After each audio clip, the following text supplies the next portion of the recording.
Umlaut explained. In chapter 4, we look at the umlauts in the plural forms.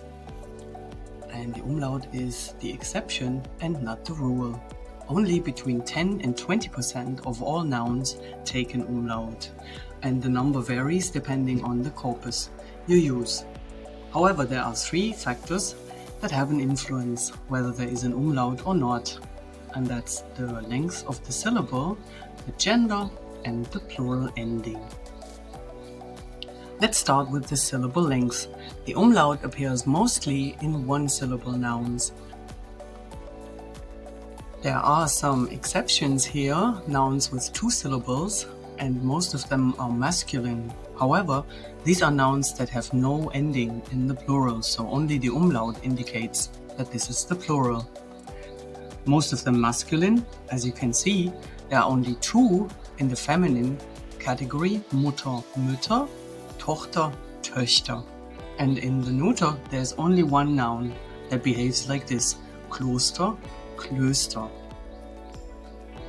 If we look at the gender, we can see that the umlaut is very prominent in the masculine nouns. And this is related to the next factor, the plural ending. In neuter nouns, it's less than every third, and in the feminine, the umlaut occurs the least. Again, this is related to the feminine plural endings. Here are the 5 common plural endings: e, en or reduced n, er, s, and no ending. There are no umlauts in nouns that have an n or en, which means mostly feminine nouns, and for nouns that take an s in the plural.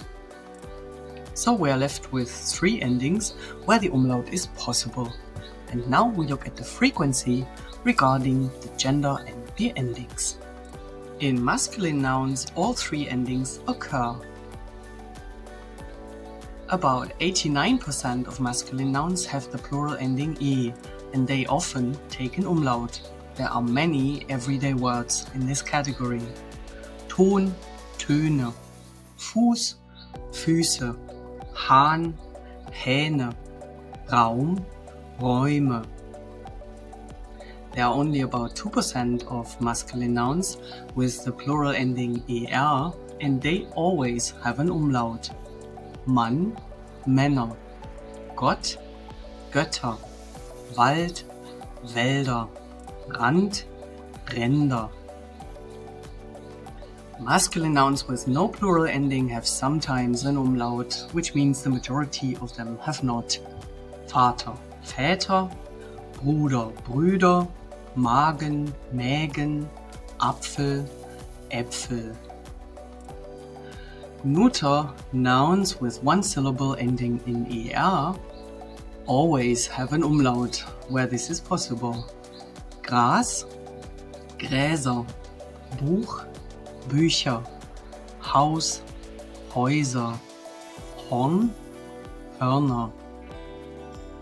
Feminine nouns usually have the plural ending n or en, and that means most feminine nouns have no umlaut. That's about 73%.